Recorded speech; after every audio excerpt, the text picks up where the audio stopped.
What is accelerationism? It's the idea that the processes of capitalism should be accelerated and intensified in order to bring social change. Well, that's the closest thing we have to a formal definition, but you might have noticed that in practice the term accelerationism refers to half a dozen different ideologies that have little in common with one another except for the name. There are accelerationist social democrats, communists and anarchists, accelerationist Nazis and eco-fascists, accelerationist libertarians and continental philosophers. It's a goddamn mess of an ideology, if we're being honest. The purpose of this video is to explain most of these sub-philosophies. And we'll begin with the way of thinking I call tactical accelerationism. As disgusted I am with Donald Trump, I hope that precisely the shock of electing him will maybe trigger some restructuring of the political space, where new options may emerge, like an authentic leftist movement around Bernie Sanders and others, said Slovenian philosopher Slavoj Žižek. Cancelled. The idea is that by intensifying the conflict between neoliberal capitalists and the working class, the latter will have no choice but to develop a class consciousness. It's the Leninist, the worse, the better. There are a number of arguments one can make both in favor as well as against this tactic. Let's talk about the positives first. Back in 2015, Bernie Sanders was considered to be a radical. Now in 2019, a new bloc of progressive Democrats have emerged. They support dramatic healthcare reforms as well as abolishing the Immigration and Customs Enforcement Agency. Alexandria Ocasio-Cortez called capitalism an irredeemable system that is to blame for income inequality. Something clearly is happening. Old Bernard seems like a garden variety suckdem in comparison. Brothers Bernard. Braters Bernard. But, of course, these supposed leftward Overton window movements have so far failed to translate into policy. And there are plenty of other arguments against tactical accelerationism. For one, it requires you to actively desire for the living conditions to deteriorate. Naturally, the least privileged people will be hurt the most. For two, instead of empowering the opposition, it can leave the average person nostalgic for the status quo. Sort of how the Trump presidency made a lot of people nostalgic for Barack Obama, a neoliberal centrist. Furthermore, tactical accelerationism has a game theory problem. Game theory is a study of decision-making pioneered by American philosopher Eric Game during the fateful events of Russiagate. P is stored in the balls. The perception of systemic problems will be heavily shaped by the media, and those who are in power are in much better position to influence the media, to manipulate the perceptions of the masses to reinforce their positions of power. I hope this makes sense. This tactic has a much darker right-wing counterpart that I call white accelerationism, an eschatological last stand of neo-Nazis and white supremacists who seek to hasten the collapse of the society. Turns out it's possible to accelerate towards different destinations. The argument comes down to this. Things are not going well for the white race. The number of white people as a percentage of the population is falling. The birth rates are low. Whites are simply not multiplying. There is a massive number of immigrants heading for the first world countries. Enough so that in a relatively short amount of time, from a historical point of view, the Western demographic landscape will be permanently changed. From a white supremacist's point of view, if they do nothing, their culture will be, in the best-case scenario, marginalized and eventually made irrelevant. In the worst-case scenario, it will be destroyed. The reactionaries think of the current system as a trap, a cage they're locked inside of, and in order to save themselves and their culture from extinction, they need to escape. For white nationalists, the stakes have never been this high, and thus, any action, no matter how extreme, is permitted. American white nationalist Richard Spencer once said that the reason he doesn't believe in conspiracies is because they sound too good to be true. Sure, it would be great if the United States dollar collapsed or if there was a second civil war. The cost in terms of human life will be, of course, astronomical, but it will also provide the reactionaries with a chance to liberate themselves, to cheat fate, to escape from the cage. The chance they might not otherwise get. Stability and comfort are the enemies of revolutionary change, wrote Brenton Tarrant, the terrorist who killed 51 and injured another 49 people in Christchurch, New Zealand. He described his tactics as accelerationist in his manifesto. True change only arises in the great crucible of crisis. A gradual change is never going to achieve victory. So, what are the white accelerationist tactics? According to Tarrant, the Nazis should encourage radical and violent action, regardless of its origins. Even political forces antithetical to white nationalist beliefs can be strategically useful. Voting for political candidates that radically challenge entrenched systems and radicalize public discourse by exaggerating societal conflicts is white accelerationist praxis. And this type of extremist politics is much older than you might think. Origins of white accelerationism can be traced to Siege, a compilation of essays by an American neo-Nazi James Mason, who predicts that the final end of society is accelerating. America is gone. It's irredeemable and unsalvageable. At this juncture, social malaise cannot be halted, only accelerated towards the abyss, capitulating the whole vile episode of this end cycle. Siege was written in the 70s and 80s, and even back then, in a much whiter America, things have already looked hopeless for the Nazis. And not unlike tactical accelerationism, this approach has game theory problems. Time for some game theory. It's like this. People get radicalized by being exposed to far-right culture in far-right spaces. Violent terrorism leads to public backlash, social media censorship, and domain confiscations, resulting in a loss of platform. The Nazis undergo internet ghettoification of sorts. They are forcibly segregated into communities like Gab that are only used by other far-right radicals. The loss of platform leads to a reduced ability to recruit new right-wingers. It means there are fewer pathways a disenfranchised white man can take to get radicalized. In order to change society to their liking, the Nazis need to make more Nazis. And as the radicalization machine is being dismantled by censorship and the loss of platform, this becomes an impossibility. And that is not all. The demographic backbone of online reactionary movements are alienated young white people. With the red pillars gone, some of them can be recruited by leftist or liberal activists. But in most cases, these potential right-wing radicals will instead be forced into non-extremist right-wing spaces that haven't been censored. And what are these spaces? What is the most censorship-resistant brand of the right wing? Well, it's primarily the edgier establishment Republicans who know how to sell their message to young people. Ersatz-right con artists like Ben Shapiro and other agents for the existing conservative structures. Conservatism Inc., like it's sometimes called. This means that, ironically, radicalized anti-Semites committing terror attacks in an effort to wage a war against what they perceive to be an illegal regime will likely lead to a stronger Israeli lobby in the United States. There is another right-wing eccentricity worthy of a mention. It's a package of right-wing, ecology-themed identity politics, sometimes referred to as deceleration or decelerationism.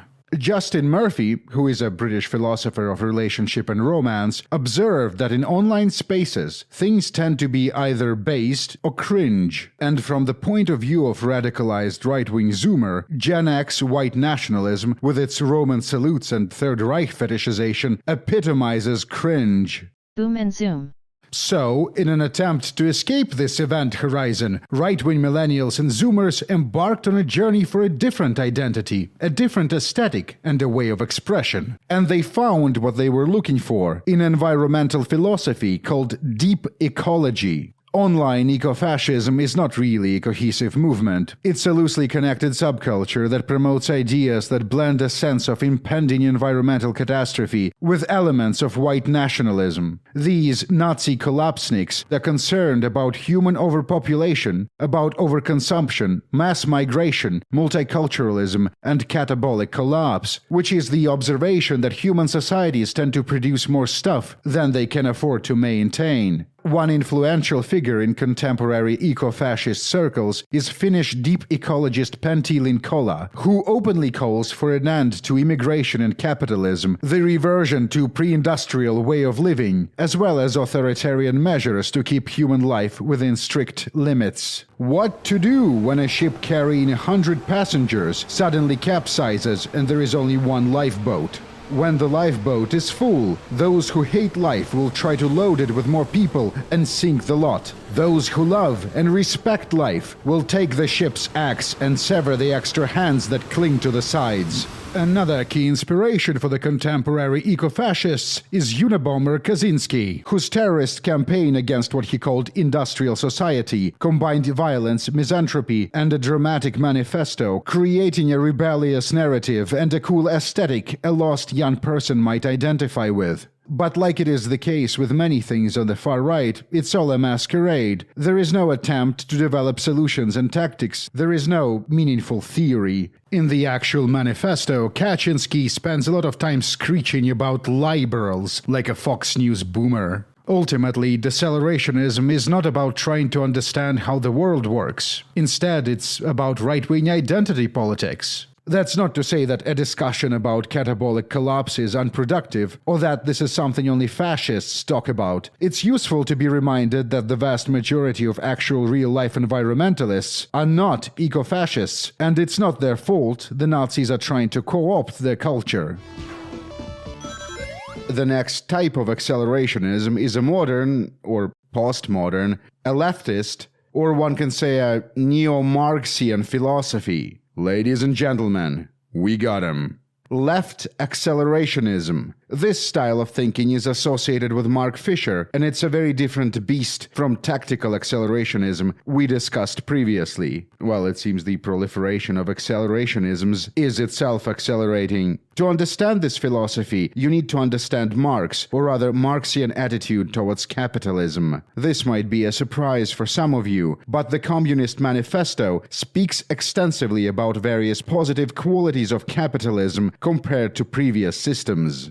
The bourgeoisie, during its rule of scarce 100 years, has created more massive and more colossal productive forces than have all preceding generations together. Subjection of nature's forces to man, machinery, application of chemistry to industry and agriculture, steam navigation, railways, electric telegraphs, clearing of whole continents for cultivation, canalization of rivers, whole populations conjured out of the ground. What earlier century had even a presentiment that such productive forces slumbered in the lap of social labor? Whatever our political views might be, in the spirit of intellectual honesty, we should admit that capitalism has many positive qualities. It's incredibly productive. It does seem to promote technological innovation. Modern neoliberal capitalism eventually led to the emergence of open-source software, wikis and such like collaborative projects, automation. Left accelerationists argue that the positive qualities of capitalism should be hijacked and repurposed to build a better system, to use technology in a way that is socially beneficial, to emancipate man from capitalism.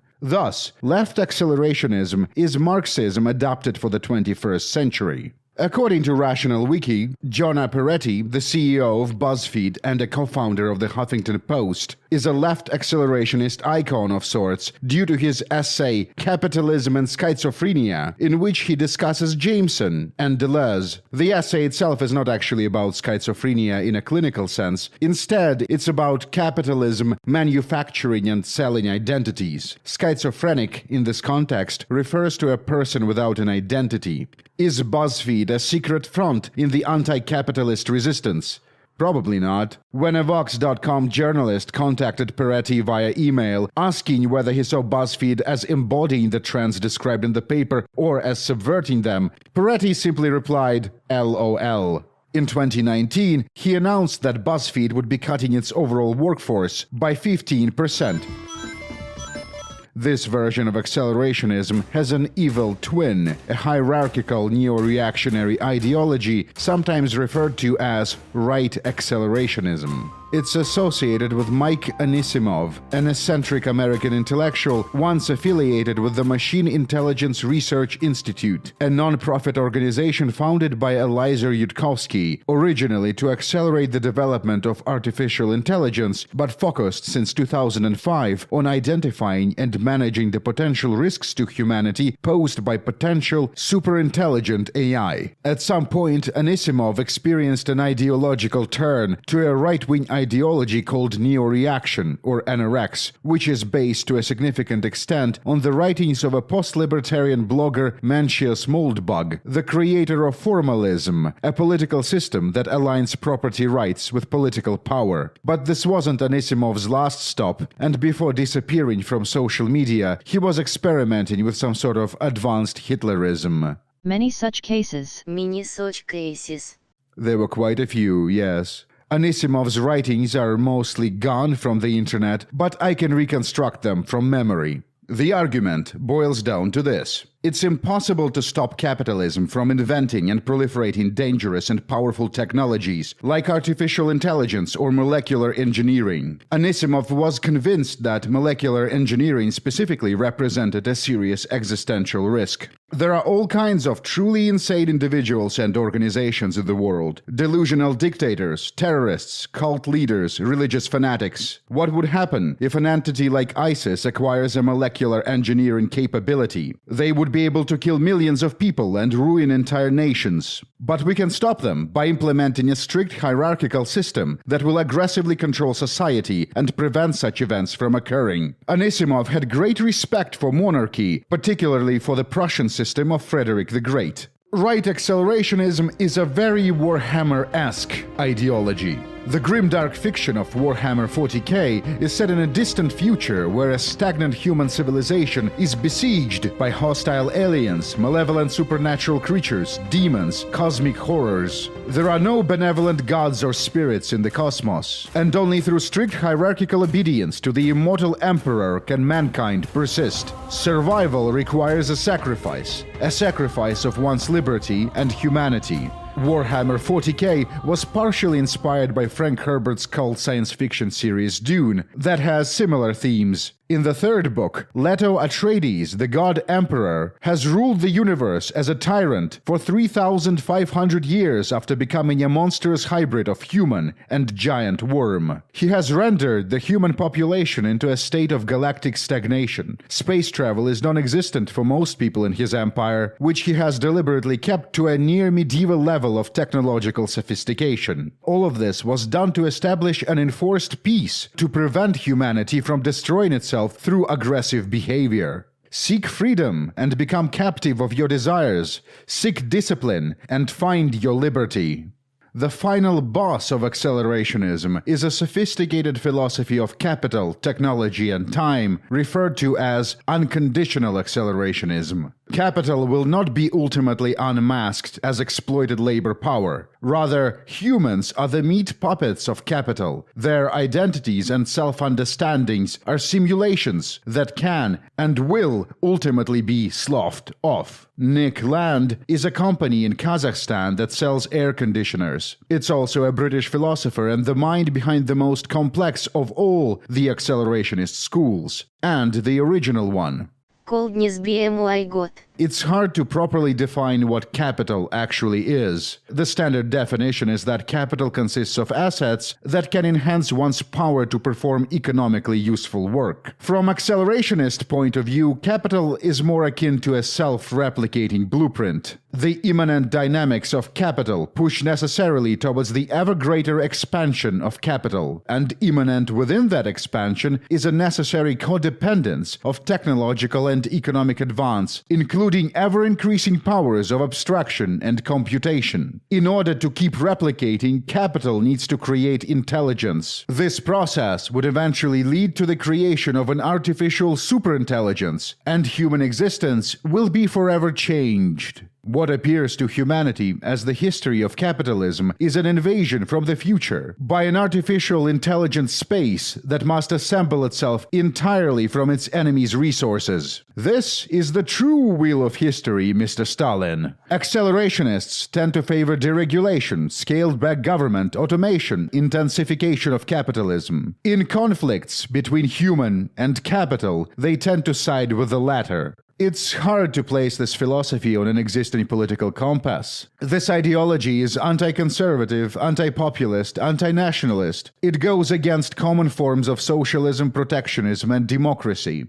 Is it right-wing? Some years ago, Nick Land made a mistake by accidentally sleepwalking into right-wing identity politics, and he has been fending off idiot ID poll merchants ever since. So there you have it. That's accelerationism. Let's do a quick recap. Tactical accelerationism is when you elect Donald Trump so that the nation would recoil in terror and disgust, strengthening leftist politics. White accelerationism is when neo-Nazis commit acts of violence in order to destabilize the current system and to spread their message. Deceleration is ecology-themed identity politics for racist Zoomers and millennials too sophisticated for normal anti-Semitism. Left accelerationism seeks to take advantage of neoliberal and capitalist innovations in order to liberate humanity from capitalism. Right accelerationism is similar to strict hierarchical philosophy of the Empire of Man from Warhammer 40k franchise. Unconditional accelerationism is a complicated discussion about time, technology, capital, and intelligence. So you guys got it? Good.